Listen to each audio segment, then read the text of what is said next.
তো বাঙালিত্বের জন্য আমার যেমন কলকাতার সার্টিফিকেট দিতে হয় না, আমাকে মুসলমানিত্বের জন্য কিন্তু পিন্ডি করাচির কোনো সার্টিফিকেট আমার দরকার পড়ে না। এটাই হলো বাংলাদেশ।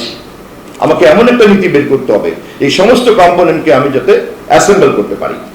এই মুহূর্তে জনাব তারেক রহমানের নেতৃত্বে বাংলাদেশের যে সরকার চলছে তাকে আমদানির উৎস হিসাবে প্রধানত নির্ভর করতে হচ্ছে চীন এবং ভারতের উপরে। আমাদের দেশকে, আমাদের সরকার, আমাদের দেশকে যখন আমরা রেডিমেড গার্মেন্টসকে রপ্তানি করি, যা আমাদের প্রধান রপ্তানি পণ্য, সেক্ষেত্রে আমাদের ডেস্টিনেশন হচ্ছে আমেরিকা এবং ইউরোপ। আমরা যখন আমাদের রেমিটেন্সের কথা চিন্তা করি, আমাদের প্রধান ডেস্টিনেশন হচ্ছে বা উৎস হচ্ছে রেমিটেন্সের মধ্যপ্রাচ্য। আমাদের যদি আমাদের জ্বালানি নিরাপত্তা এবং বিদ্যুৎ নিরাপত্তার কথা আমরা চিন্তা করি, সেক্ষেত্রে $বিলিয়ন রাশিয়ান ঋণের উপরে নির্ভর করে আমাদেরকে নিউক্লিয়ার পাওয়ার প্ল্যান্টের উপরে নির্ভর করে চলতে হচ্ছে আমাদের কি বলে এনার্জি সেফটি সিকিউরিটি নেটওয়ার্কটা। এই কম্পোনেন্টগুলি কিন্তু আমাদের ইচ্ছা নিরপেক্ষভাবেই আমাদের সরকারকে এটার উপরে দাঁড়িয়ে এই মুহূর্তের রাষ্ট্র, সমাজ, রাজনীতি, অর্থনীতিকে পরিচালনা করতে হচ্ছে।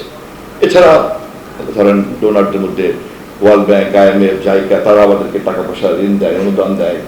এইগুলো মোটা মোটা দাগে। তাহলে এরকম একটা দেশ যার শক্তির উৎসগুলি হচ্ছে এরকম, যার দাঁড়িয়ে থাকার ভিত্তিগুলি হচ্ছে এরকম, তাকে কি ধরনের কূটনীতি অবলম্বন করতে পারে? খুব সঙ্গত কারণেই তাকে একটা এই সকল শক্তিকে সমন্বয় করতে পারে। এটাকে নির্জয় বলবেন নাকি কি বলবেন এটা আমি জানি না, এটা আপনাদের ব্যাপার। এটা আপনারা যারা বিজ্ঞ মানুষ, আপনারা যারা একাডেমিশিয়ান, আপনাদের ব্যাপার। কিন্তু আমাদের কাছে বিষয়টা হলো এই যে আমাদের এই আমদানির উৎস চীন, ভারত, রপ্তানির ডেস্টিনেশন ইউরোপ, আমেরিকা, এবং আমার রেমিটেন্সের উৎস হচ্ছে মধ্যপ্রাচ্য, এবং আমার বিদ্যুৎ এবং জ্বালানির ক্ষেত্রে সবচেয়ে বেশি নিরাপত্তা হচ্ছে যেখান থেকে আমি জ্বালানি আমদানি করি, মধ্যপ্রাচ্য, বিশেষ করে কাতার। অন্যদিকে হচ্ছে আপনার রাশিয়ার $billion nuclear power plant project. আমাকে এমন একটা নীতি বের করতে হবে এই সমস্ত কম্পোনেন্টকে আমি যাতে অ্যাসেম্বল করতে পারি। এখন যখনই কোনো কথা আমাকে অ্যাসেম্বল করার পথে বাধা দিবে, এমন কোনো কথা যে কথা বলতে গেলে পরে আমাকে বাদ দিতে হবে, চীনের আমদানি করা যাবে না, আমাকে বাদ দিতে হবে, না না না না না ভারত তো বিরাট ব্যাপার, সমস্যা, না না না আমেরিকাতে রপ্তানি করা যাবে না, অথবা nuclear power plant Awami League করে সেটা বাদ দিয়ে দিতে হবে। এই ধরনের বিষয়ের মধ্যে যখনই আমরা করবো, তখনই আমাদের বর্তমান সরকারকে একটু চিন্তিত হতে হবে। আমাদের এই দেশে রেমিটেন্স বাড়াতে হবে। আমাদের দেশের জ্বালানি এখন আমদানি করতে হয়, মাটির নিচে যেগুলি আছে জ্বালানি সেগুলিকে আমাকে উত্তোলন করতে হবে। আমাকে বিদ্যুতের সেফটি নেটওয়ার্ক করতে হবে। আমাকে প্রয়োজন হলে পরে নেপাল থেকে হাইড্রো পাওয়ার আনতে হবে, ভুটান থেকে হাইড্রো পাওয়ার আনতে হবে, ভারতের মধ্য থেকে আনতে হবে। ভারতের মধ্যে উদীয়মান শক্তি, তার যদি কোনো সমস্যা থেকে থাকে, আমার টার্মস অ্যান্ড কন্ডিশনে তার সমস্যার সমাধান করতে হবে প্রস্তুত। কিন্তু টার্মস অ্যান্ড কন্ডিশনটা আমার ইন্টারেস্টটা কনফার্ম করতে হবে।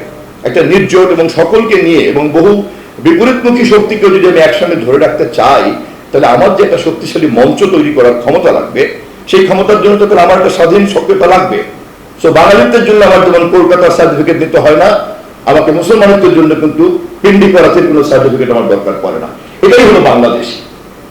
এই সক্রিয়তা যখনই চিন্তার মধ্যে আসে, তখনই কিন্তু আমি বুঝি যে আমার সক্রিয়তা কতটুকু এবং আমার সক্রিয়তায় কে কে সম্মান করে, মর্যাদা দেয়, এবং আমার এই সক্রিয়তা বজায় রাখার জন্য কোন কোন শক্তির সঙ্গে আমি সম্মিলিতভাবে থাকতে বাধ্য। শহীদ রাষ্ট্রপতি জিয়াউর রহমানের নির্জর এবং স্বাধীন পররাষ্ট্রনীতির মূল ভিত্তিগুলি কিন্তু প্রতিফলিত হয়েছে এভাবে। কোথাও কোনো শত্রু তৈরি হয় নাই, সর্বত্রই মিত্র তৈরি হয়েছে। এমনকি ভারতের রাষ্ট্রপতির কাছ থেকেও প্রশংসা আদায় করে দ্বিপাক্ষিক সমস্ত সমস্যাকে সার্কের মতো বহুপাক্ষিকতা তিনি নিয়ে গিয়েছেন। এই মুহূর্ত পর্যন্ত আমাদের কাছে, আমাদের সরকার, তারেক রহমানের সরকারের কাছে শহীদ জিয়াউর রহমানের সার্কের নীতি এবং তার বহুপক্ষীয় স্বার্থের ভিত্তিতে এগিয়ে চলার যে নির্জোট রাজনীতি, সেটাই আমাদের কাছে প্রধান নীতি।